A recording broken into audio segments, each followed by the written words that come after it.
IT శాఖ చేతుల్లో ధరణి పెట్టి సర్కారు భూములు హాంఫట్. ఐటీ శాఖ అంటే ఎవరి చేతు ఎవరు మినిస్టర్ అప్పుడు? కేటీఆర్. అంటే కేటీఆర్ చేతిలో ధరణి పెట్టి మొత్తం ప్రభుత్వ భూములు ఖతం చేసిరనమాట.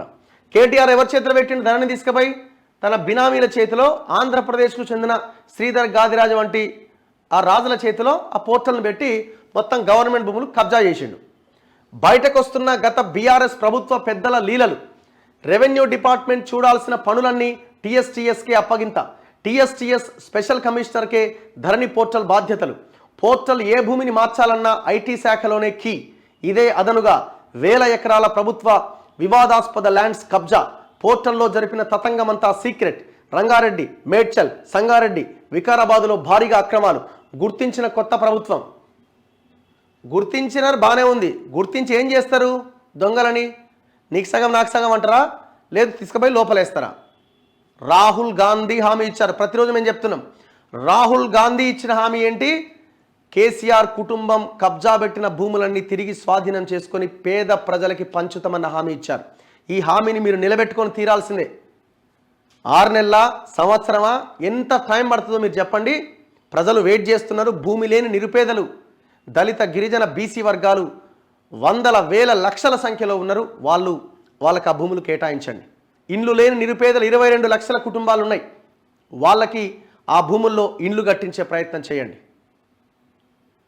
సో ఇది మీరిచ్చిన హామీ.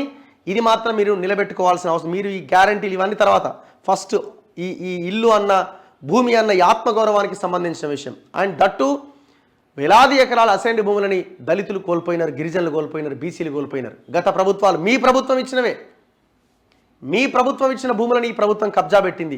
తిరిగి స్వాధీనం చేసుకుని వాటిని ఆ పేదలకు పంచండి. రిపోర్ట్లన్నీ ప్రాజెక్టు డైరెక్టర్కే. టీఎస్టీఎస్ బాధ్యతల్లో ఉన్న వాళ్లకు ధరణి ప్రాజెక్టు డైరెక్టర్గా బాధ్యతలను గత బీఆర్ఎస్ సర్కార్ అప్పగించడం వెనుక పెద్ద తతంగమే నడిచింది. సీసీఎల్ఏలోని ఐఏఎస్లకు అందించాల్సిన ధరణి రిపోర్ట్లను నేరుగా ప్రాజెక్టు డైరెక్టర్కే హెచ్ఓడీలు అందించేలా అప్పటి సర్కార్ జీవో తెచ్చింది. ఇది కుట్ర. ఇదంతా ఒక కుట్ర ప్రకారం జరిగినట్లు కొత్త ప్రభుత్వం దృష్టికి వచ్చింది.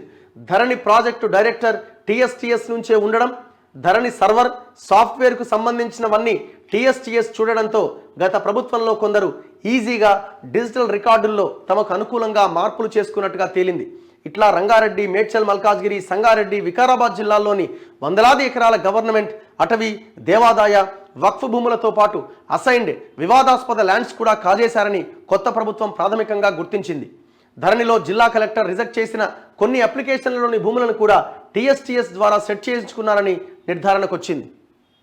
ఎవడబ్బ సొమ్ము, ఎవడి కథ, మొత్తం ఇళ్ళ వ్యవహారం అంతా నడిపించిన దాంట్లో ప్రధాన పాత్ర కల్వకుంట్ల తారక రామారావుదే. ప్రగతి భవన్లో రాత్రి 9 తర్వాత లైట్లు వెలుగుతాయి. మొత్తం పెద్ద పెద్ద ఎల్ఈడి స్క్రీన్లు పెట్టుకొని ఏడేడ భూమి ఉన్నది, ఏడేడ కబ్జా పెట్టాలి. ఇదే పని వీళ్ళకి. కేటీఆర్ అంటోని కనుక జైల్లో పెట్టాల్సి వస్తే ఈ ధరణి, ఈ భూముల వ్యవహారంలో సత్యదాకా జైల్లో పెట్టవచ్చు. అంత దుర్మార్గాలు చేసినారు వీళ్ళు. అసలు ఇది మొత్తం టోటల్ ఈ పోర్టల్ని మొత్తం తీసుకుపోయి ఎవరికి ఇచ్చిరు? ఒక విదేశీ కంపెనీ చేతిలో పెట్టిరు ఫస్ట్ ఈ డేటా మొత్తం. ఇగో ధరణిని తీసుకొచ్చినప్పటి నుంచి ఈ ప్రాజెక్టు బాధ్యతలన్నింటినీ ఐటీ డిపార్ట్మెంట్ పరిధిలోని e governance, Telangana state technological services special commissioner GT వెంకటేశ్వరరావుకు అప్పటి బీఆర్ఎస్ ప్రభుత్వం అప్పగించింది. ధరణి ప్రాజెక్టు డైరెక్టర్గా ఆయనకు బాధ్యతలు ఇచ్చింది. ఇట్లా మొత్తం ఖతం పట్టించిన భూములు. దాంతోపాటు ఎక్కడెక్కడైతే వాళ్ళ ఆఫీసర్లు ఉండాలో వాళ్ళని పెట్టుకున్నారు. అక్కడ ఒకడు అమ్మయ్ కుమార్ అంటోడు, నవీన్ మిట్టల్ అంటోడు, సోమేష్ కుమార్ అంటోడు, ఇట్లాంటి అధికారులందరినీ పెట్టుకొని మొత్తం వ్యవహారం అంతా నడిపించినారు. ఈ మేరకు 2020 సెప్టెంబర్ 18న అప్పటి సీసీఎల్ఏ జీవోనే తెచ్చి రేఖంగా, అంటే మొత్తం ఆ ప్రాజెక్టు డైరెక్టర్కే, ఆ టీఎస్టీఎస్ డైరెక్టర్కే వివరాలు వెళ్ళాలని. అయితే ఈ జీవో విషయం మాత్రం బయటకు రానియలే. అప్పటికే వీఆర్ఓల వ్యవస్థను తొలగించడంతో ఎంఆర్ఓలు, ఆర్డీఓలకు ధరణిలో ఎలాంటి అధికారాలు ఇవ్వలే, పగడ్బందీగా చేసిండు. దీంతో ధరణి వ్యవస్థ పూర్తిగా ఐటీ శాఖ కనుసన్నల్లోకి వెళ్ళింది. ధరణిలో ఏం జరుగుతుందనే విషయం కూడా అప్పుడు కలెక్టర్లకు, క్షేత్రస్థాయిలో భూముల అమ్మకాలు, కొనుగోళ్ల బాధ్యతలు చూసే ఎంఆర్ఓలకు కూడా అర్థమయ్యేది కాదు. ధరణి ప్రాజెక్టు డైరెక్టర్గా ఉన్న టీఎస్టీఎస్ స్పెషల్ కమిషనర్ జిటి వెంకటేశ్వరరావును ముఖ్యమంత్రిగా రేవంత్ రెడ్డి బాధ్యతలు చేపట్టిన వెంటనే బదిలీ చేశారు. వారిని ఉంచలేదు అక్కడ.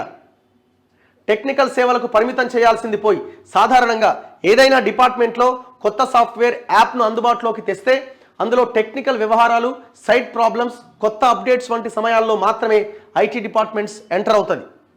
కానీ ధరణి పోర్టల్ విషయంలో మాత్రం పరిస్థితి అందుకు భిన్నంగా జరిగింది. అంతకు ముందున్న ఇంటిగ్రేటెడ్ ల్యాండ్ రికార్డ్స్ మేనేజ్మెంట్ సిస్టమ్కు సంబంధించి ఐటీ శాఖ పరిధిలోని టీఎస్టీఎస్ కేవలం vendor payment, contract management, networking, bandwidth, external application, interface వంటి టెక్నికల్ ఇష్యూస్ మాత్రమే చూసింది. వీటికి సంబంధించి కూడా రోజువారీగా సిఎంఆర్ఓతో సంప్రదించి సిసిఎల్ఏలో రిపోర్ట్ చేసేవారు. కానీ ఇప్పుడు వచ్చిన తర్వాత మొత్తం తీసుకుపోయి వాన్ చేతుల్లో పెట్టారు. ఐటీ శాఖ చూసిందంటే ఎవరు? కేటీఆర్ చూసిందన్నట్టు లెక్క. ఏడేడ భూములు ఉన్నాయి, ఏది కబ్జా పెట్టాలి, ఇదే పనిగా రోజు. ఎట్లా, ఎందుకు క్షమించాలి దుర్మార్గులని? ఎందుకు మళ్ళీ వీళ్ళని అధికారంలోకి తీసుకురావాలా? ఎందుకు వీళ్ళకి రేపు ఎంపీ సీట్లు ఇవ్వాలా? ఒకసారి ఆలోచించండి. అసలు ఈ దుర్మార్గులు ఈ రాష్ట్రంలోనే ఉండడానికి వీల్లేదు. ఈ రాష్ట్రంలోనే ఉండడానికి వీల్లేదు.